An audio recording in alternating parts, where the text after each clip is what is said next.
రాష్ట్రంలో జరుగుతున్న మన ఏదైతే పాలకొల్లు నియోజకవర్గంలో జరుగుతున్న మనకి స్థానిక మంత్రి గారు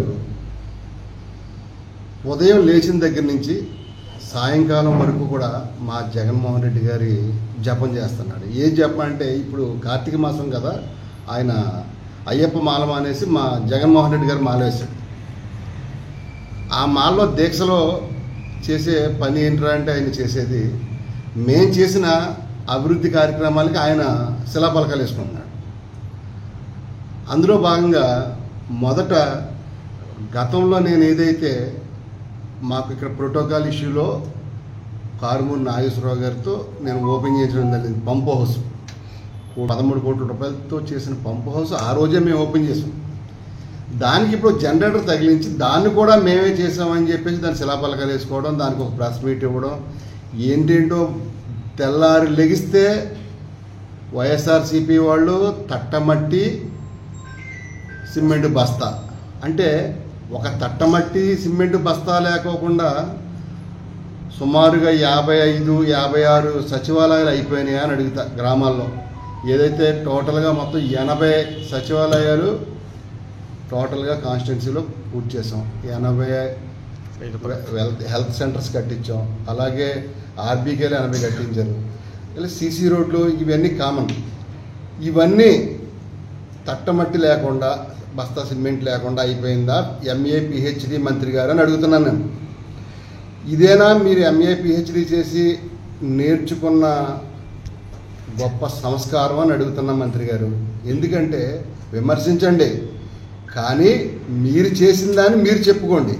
కానీ మేం చేసిన దాన్ని కూడా మీరు శిలాఫలకాలు వేసేసుకోవడం, దాన్ని మీరు ప్రెస్ మీట్ ఇవ్వడం, ఇది సోషల్ మీడియా ఎక్స్పోజ్ కోసం అబద్ధాలు మాట్లాడడానికే మీరు ఎంఏ పిహెచ్డి తీసుకున్నారని మాకు అనిపిస్తుంది. ఎందుకంటే ప్రజలు గమనించట్లేదు అనుకుంటున్నారు.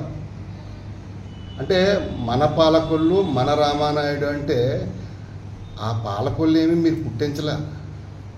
ఆ పాలకొల్లు మీరు వచ్చిన పాలకొల్లు కాదు. దాన్ని మీరు గత 2 పర్యాయాలు ఎమ్మెల్యేగా గెలిచారు, అబద్ధాలు చెప్పి గెలిచారు. ఈరోజు కూడా మీరు అబద్ధాలతోనే నడిపిస్తున్నారు. పాలకొల్లు ఈసారి నన్ను గెలిపించండి, ఏదైతే శ్రావణ మాసం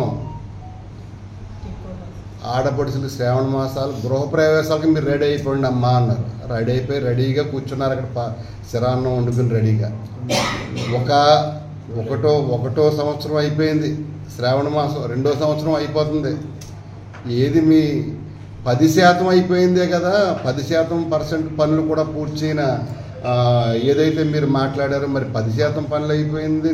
మీరు అప్పుడే 2019లోనే 10% అయింది. జగన్మోహన్ రెడ్డి గారు 90% అయిపోయింది. మేము 90% మేము కట్టిస్తే జగన్మోహన్ రెడ్డి గారు ఈ రోజుకి ఇవ్వలేదన్నారు. 90% అయిపోయిందని మేము పూర్తి చేసి మేము ఇచ్చిందని మరి ఇప్పుడు మీరేం చేస్తున్నారు? అప్పుడు 2వ సంవత్సరం అయింది. ఆ రోజు బ్యాంక్కి వెళ్ళి పడుకుని ఆడపడుచుల్ని అమ్మ మీరు ఏమీ కట్టవసరం లేదు, మన ప్రభుత్వం వచ్చేస్తే మీకు ఫ్రీగా ఇచ్చేస్తాం. ఇప్పుడు జగన్మోహన్ రెడ్డి గారు తాకట్టు పెట్టుకున్నాడు అని అడుగుతున్నారు. 2017లో నువ్వు జీవో ఇష్యూ చేసి బ్యాంక్కి సంతకం పెట్టి జీవో ప్రకారంగా తీసుకున్న డబ్బులు నువ్వు తీసుకుంటావా? వైఎస్ఆర్సీపీ 2019లో వచ్చిన జగన్మోహన్ రెడ్డి ప్రభుత్వం వైఎస్ఆర్సీపీ ప్రభుత్వం తీసుకుందా అని అడుగుతున్నా. ఎందుకంటే ఇదేనా మీ ఎంఏ పిహెచ్డి అని అడుగుతున్నా. ఎందుకంటే ప్రజల అమాయకులు, కానీ ప్రజల అమాయకులు కాబట్టి మంచి నిజాయితీ అయిన అబద్ధాలతో గడుపుతున్నావు. ప్రజలు గ్రహించట్లేదని మీరు అనుకుంటున్నారేమో. ప్రతిదీ క్షుణ్ణంగా పరీక్షిస్తున్నారు. తెల్లారులు అయితే రామానాయుడు గారు ఏ అబద్ధం చెప్తారా అని ఎదురు చూస్తున్నారు వినడానికి. విని 2029లో బుద్ధి చెప్పడానికి రెడీగా ఉన్నారు. అది గమనించి నిజాలే మాట్లాడండి, చేసే పనే చెప్పుకోండి.